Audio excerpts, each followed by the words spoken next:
摆阵。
您就在这儿，我出去劫此战。走！不行，死有何难？难道我崇后宫的百年基业就这样毁了吗？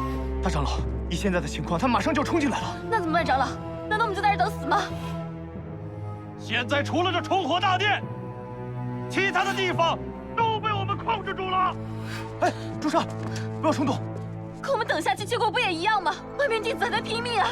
彻奇，你要怕死，你留在这儿。朱砂，我不怕死，但我们绝不能就这样死。 掌门，你要找的祠堂已经找到了，就在后院。好，师太，劳烦你守在这里，我去就来。重叶啊，重叶，这么多年来，我做梦都想灭了重火宫，为父报仇。今日，我做到了。 我知道你此刻心急如焚，却无能为力。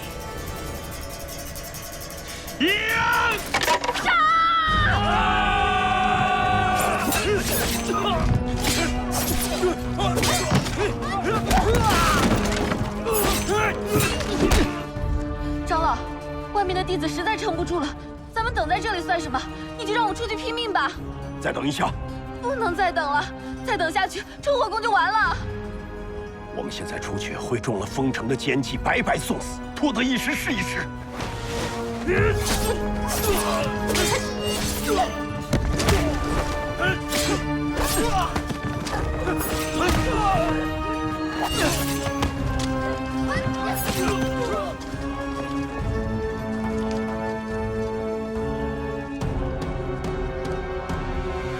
总算要为江湖、为武林，彻底根除重火邪教。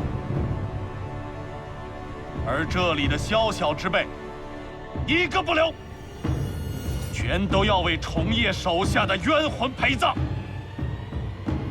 重火宫灰飞烟灭吧！封城，你几次三番与我重火宫作对，这一次就趁我不在的时候围剿我重火宫，扰我父亲在天之灵。我告诉你，只要我重雪之在一日，你就休想得逞。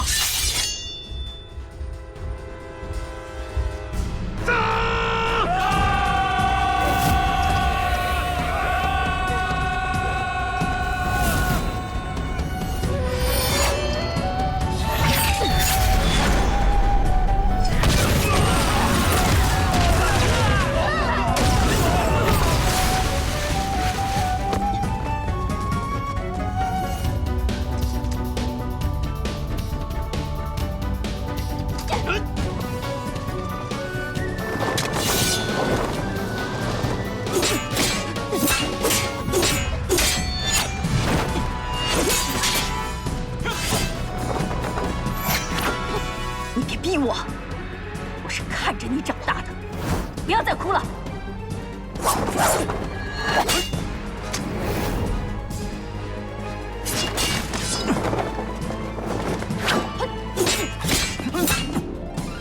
为什么瞒住我？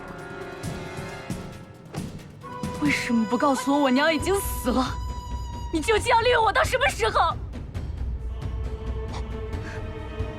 既然你都知道了，那我就没有留着你的必要了。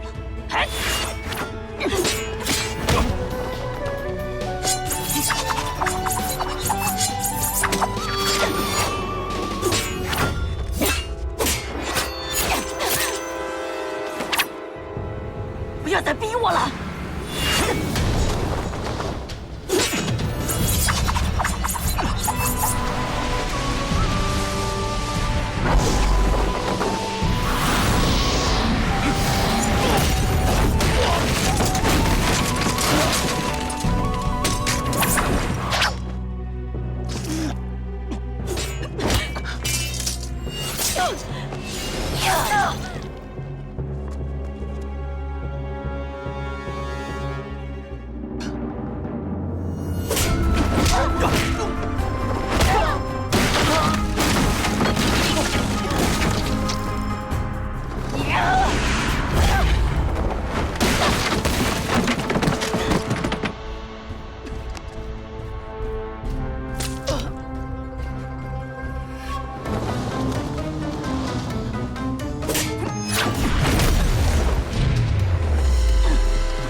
梅花山，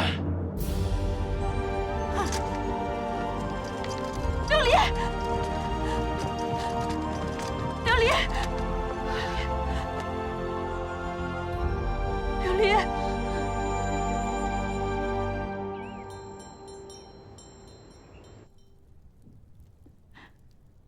公主，你也别太难过了。琉璃死前有什么遗言吗？他说：“请你原谅他。”琉璃是峨眉派来的奸细，他已经都说了。我知道你一时无法接受这个事实，可我们每个人又何尝不是呢？琉璃虽是奸细，但他并无害你之心，也没有害重火宫之心，只是受了峨眉的胁迫，不得已而为之罢了。公主，你都在这坐了好久了，我送你回昭雪楼休息吧。你们让我静静吧。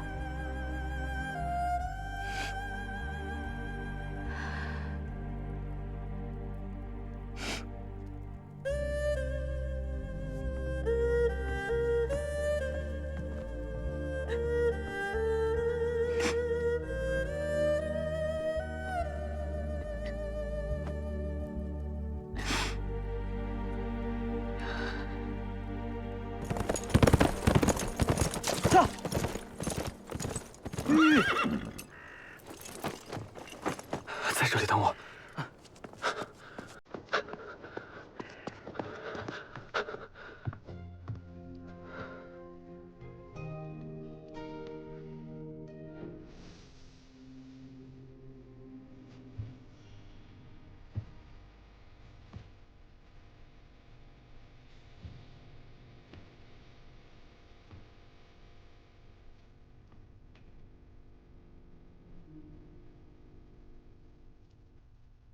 这儿。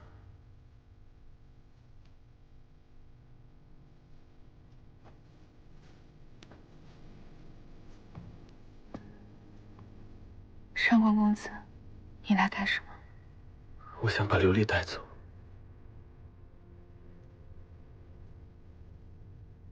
她的生母，白云时代，是我的姨母。她生前托我找到她的亲生女儿，好好照顾。是我不好，是我辜负了姨母。他们母女二人，自从分离之后，就再没有相认。所以，我想带走琉璃的尸身，与姨母合葬。这样，他们二人也算团聚了。你为什么不告诉我琉璃是你表妹？你为什么什么事情都要瞒着我？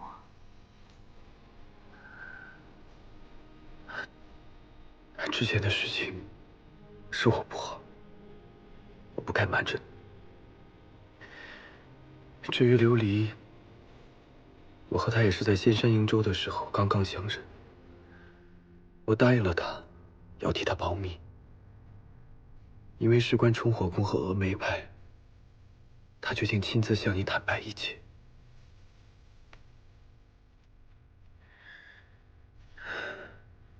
还有一件事，我想请你帮忙。你是希望我对外隐瞒他的身份？其实上官公子，你不这么说，我也会这么做的。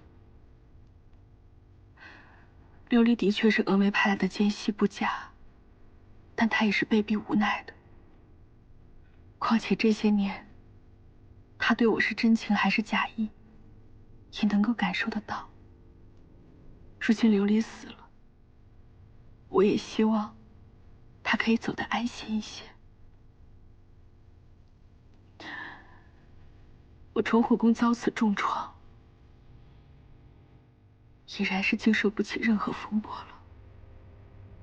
另外，还有一件事情，我在抓住风墨的时候，他无意间向我透露，在风城的背后，可能还有一股巨大的势力。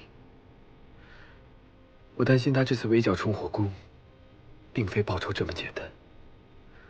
我怀疑，他日后还会做出对冲火宫不利的事情。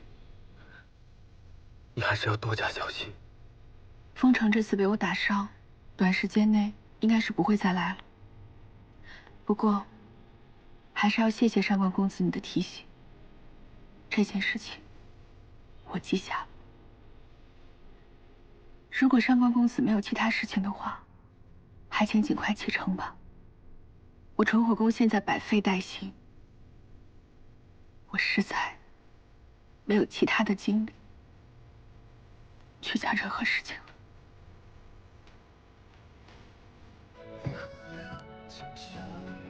芷儿，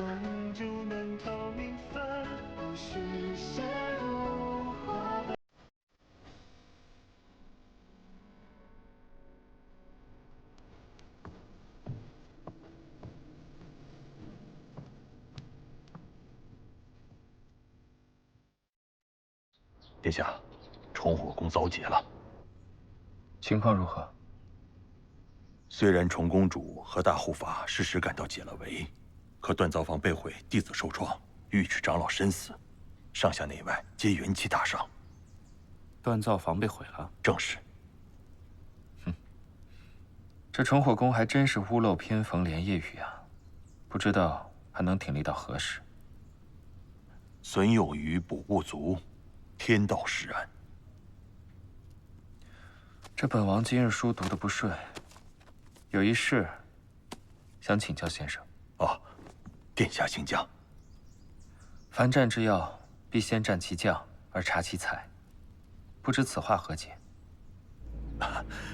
粗粗解之，不过是说知己知彼罢了。本王还是不懂。那就以闲话作比。重火宫此番能否振兴，就看重公主是否真是块做公主的料。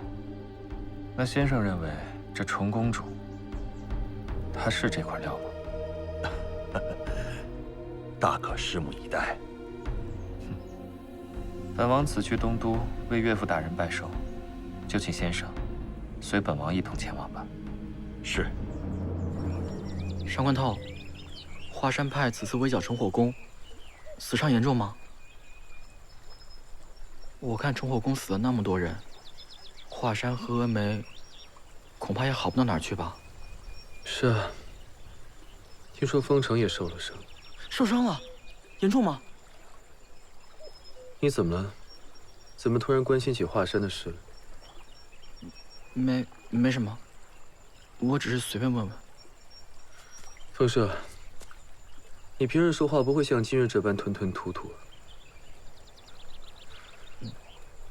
你是不是有什么事情瞒着我？没事儿。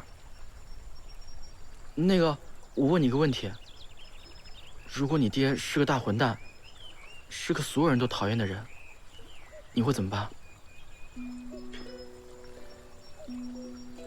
如果他是个好父亲，就算外人觉得他十恶不赦，他同样是我父亲。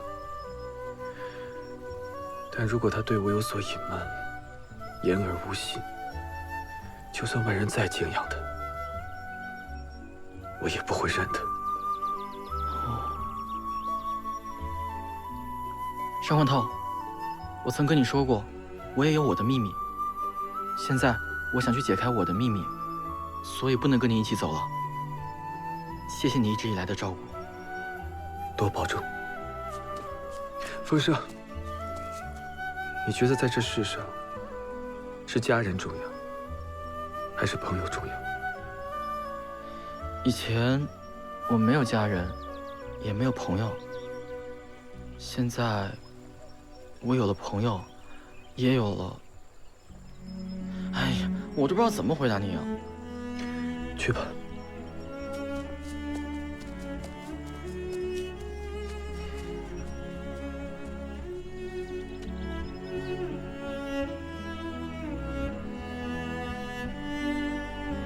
无命，公子，去跟着他，看他去哪，有情况立刻向我汇报，不要暴露。是。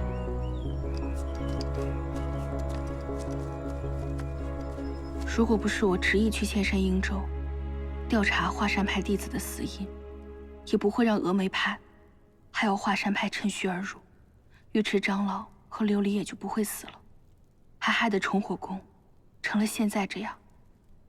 公主，这本就是丰城的阴谋，你不必太过自责。公主，幸亏你们及时赶回来，才挫败了他们的计划，他们的损失不比咱们小。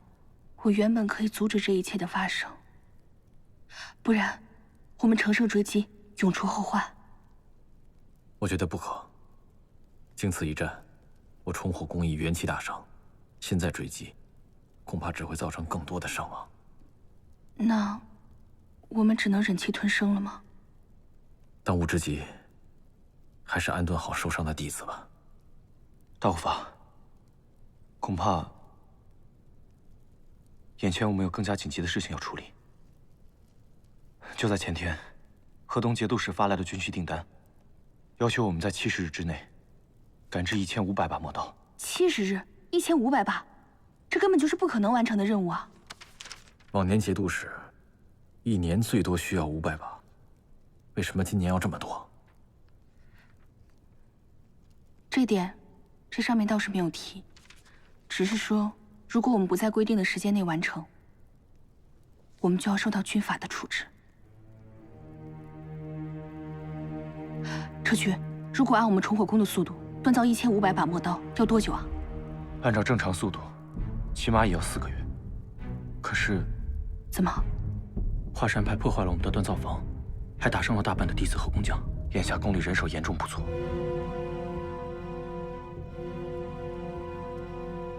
先是破坏我锻造房，又接到这么大的军需订单，两件事情放在一起，我担心是有人有意为之，故意刁难。这一关，可能没那么容易过了。这样，传令下去，崇虎宫所有弟子，先努力修缮锻造房，再日夜赶工锻造兵器。就算是不休不眠，也要把陌刀赶制出来。是。朱砂，哎，去掉安平县，尽可能的招更多的百姓和工匠，来崇火宫帮咱们。好。以前我们崇火宫无论遇到多大难题，都可以挺过来。这次虽然情况严峻，但只要我们齐心协力，就一定能够完成任务。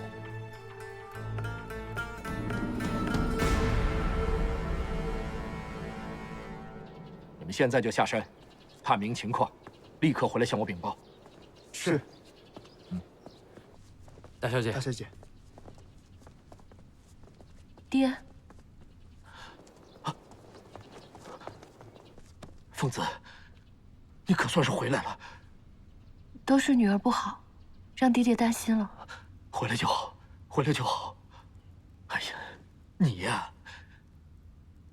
啊，对了，青梅啊，她也一直惦记着你。你师傅呢？爹，有件事，女儿想跟您说。啊，这儿穆远哥，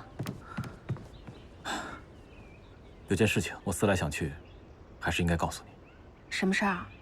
之前在仙山应州的时候，鲁王曾经派他的特使找过我。鲁王？他找你干什么呀？听他那个特使的意思，就是想拉拢咱们崇火宫。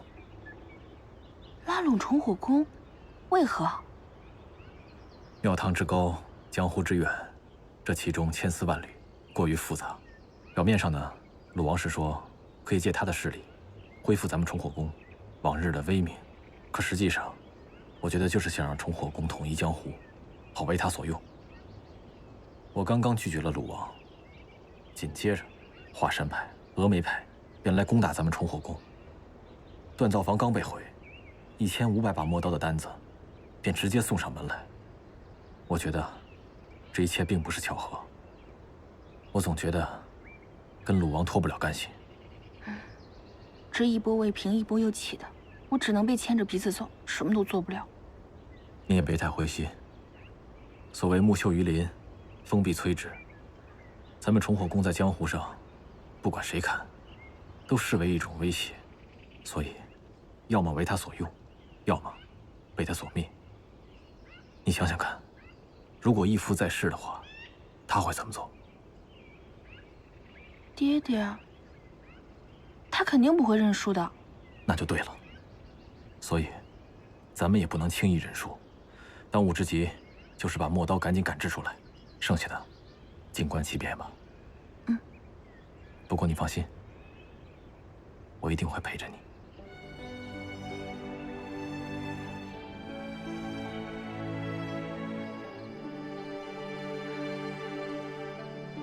真是造化弄人呐！没想到，袁双双跟风城竟然有这般不明不白的关系。爹，这件事您怎么看？爹这一辈子见惯了江湖中事，什么诡计没碰到过。要不怎能守得住灵剑山庄这么一大片基业呢？其实呢，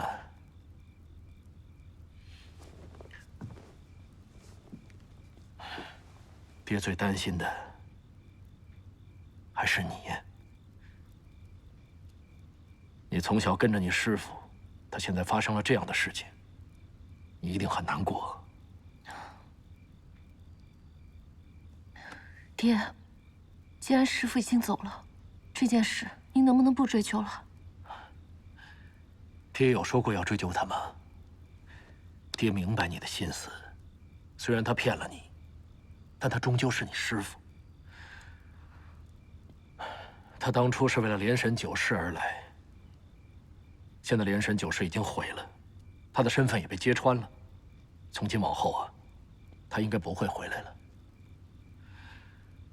好在你平安无事啊。爹是真心希望你不要再卷入这些恩恩怨怨里面了，免得他又受奸人指使，对你有所企图。至于其他事情，我可以不再计较。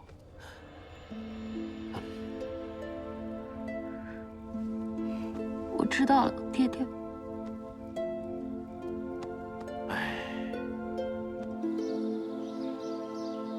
陈哥，你怎么伤得这么重啊？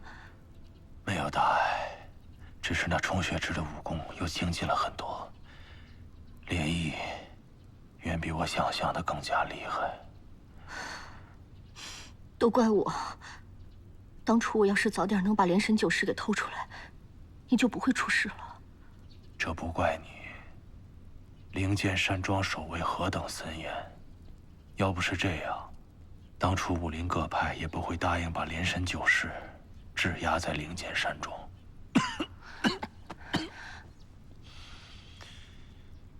你此行情况如何呀？上官透他们发现我身份了。那你受伤了？小伤而已，我已经吃内伤药了。倒是你，成哥，你可一定要好好调养啊，快快好起来。既然他们已经发现了你的身份，灵剑山庄和雪燕角，你是都回不去了。以后就留在我的身边吧。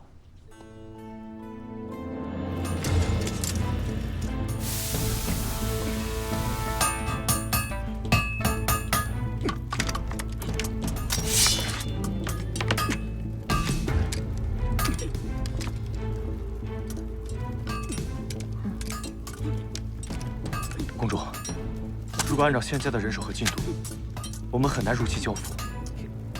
让弟子们再加把劲儿，其他的我再想办法。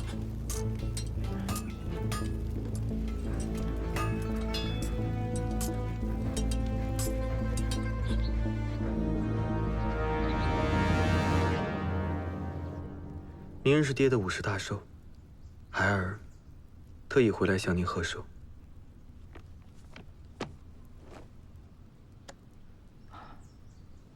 头儿，你记得爹的寿辰，有这份小心，爹真的很高兴啊。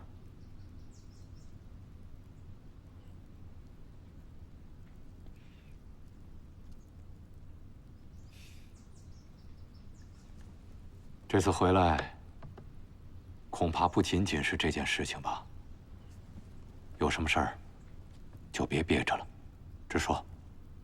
果然，什么事情都瞒不过爹。不错，此次孩儿确实有一事，希望求得爹的帮助。何事啊？爹可曾记得，上次我替爹去查寒热病一事？当然记得，当时不是查出来是玄天红灵观所为吗？确实如此。不过此次，孩儿去仙山鹰州调查一件命案之时，无意间发现，此事恐怕并没有我想的那么简单。哦，满飞月散播寒热病，他的背后恐怕另有主谋，而这个人的目的，绝非传播疫病这么简单。这其中，可能隐藏着会颠覆整个江湖的阴谋。竟有这样的事！不仅如此，孩儿这次回来之时，华山、峨眉两派联手，以报仇之名围剿崇火宫。若不是崇火宫公主冲雪之及时赶回，崇火宫这次恐怕在劫难逃。而且封城也并非他表面上说的那么简单，他背后指使之人，恐怕和指使满飞月散播疫病的是同一个人。那你是否查出了背后主使之人是谁？这也是孩儿回来请爹帮助的原因。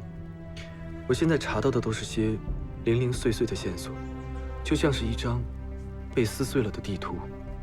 我明知道他们之间有着盘根错节的联系，可是我自己却毫无头绪，怎么也无法将他们拼凑起来。爹，您是当朝国师，又精通占卜之术，所以孩儿想请爹进行一番推算，为孩儿指点迷津。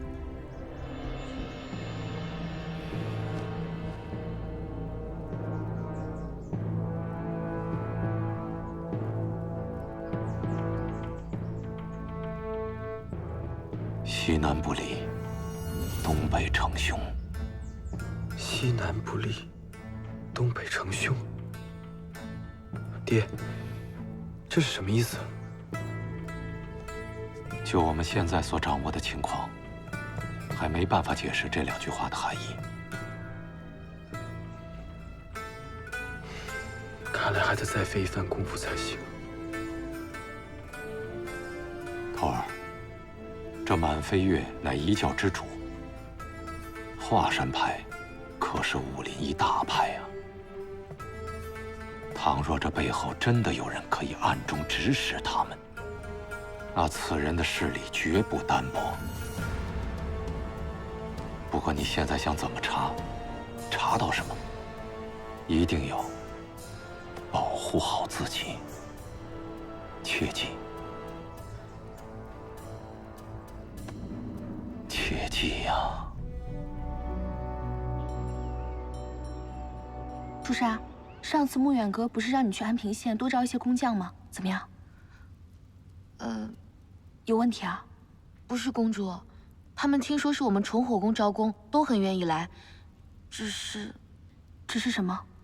虽然他们愿意，可是咱们这些安顿死伤的弟子和工匠，还重修了大门和锻造房，已经花了太多的银子。这些安平县的百姓也都是普通人，也都需要养家糊口的。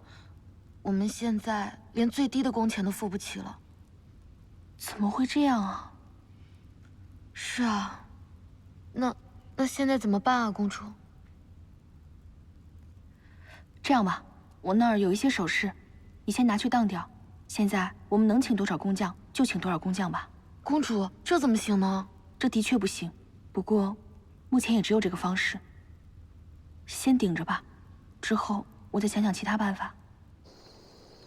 和风送香气，竹露滴清响。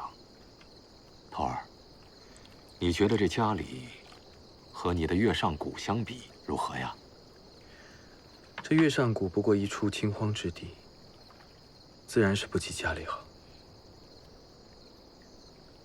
既然如此，为什么一直不愿意回家呢？孩儿喜欢云游四方，喜欢自由自在。这东都不是一个自由的地方。头儿，既然话说到此，爹想问你，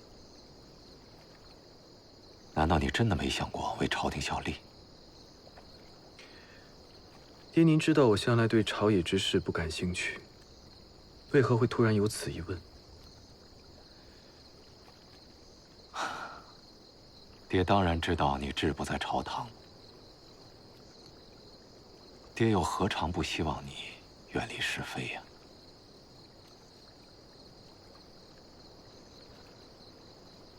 但是，你人不入世，可你查的却是朝廷之事。你可知道，你所查之事绝非等闲之事，所查之人亦非等闲之人。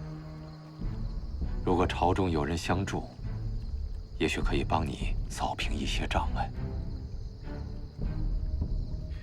爹的意思是，如果有了官家这个靠山，在江湖上行事也会事半功倍。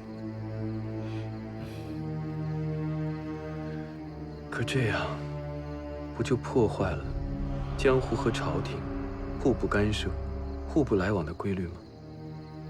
头儿，这朝堂和江湖，绝非你想象的那么泾渭分明，也不似表面上看起来的那么相安无事。这其中的联系千丝万缕，就像一潭深水，看不见地啊。那不知这江湖和朝廷，谁是水面，谁是水底？你错了，这朝廷就是这潭深水，而江湖只不过是这水中之鱼。水中鱼。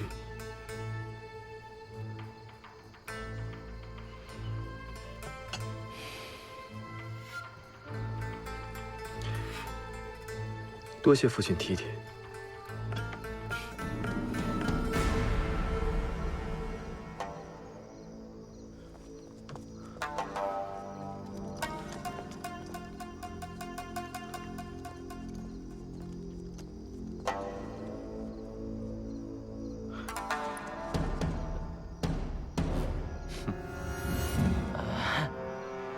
坐吧。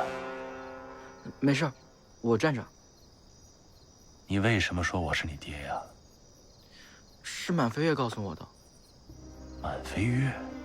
嗯。不过没过多久他死了，所以也没有人能证明了。你要是不相信的话，别说了，我信你。真的？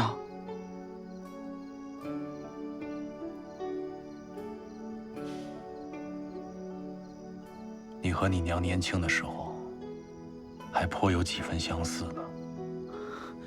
我娘？嗯。她长什么样？你娘是一个非常善良的女人，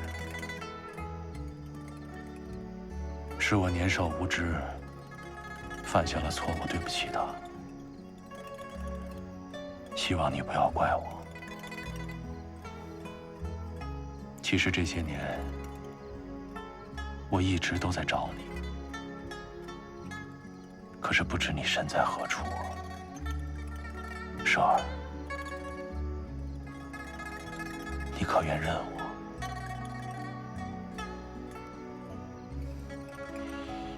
舍儿，回家吧，给我一个补偿的机会。那你这是承认我是华山的二公子啊？自然啊。那我就留下，其余的事儿我们以后再说。好，都依着你。舍儿，崇火宫是否有你相熟之人呢？你爷爷……我知道你恨崇火宫的人，我希望你不要再去找他们报仇了。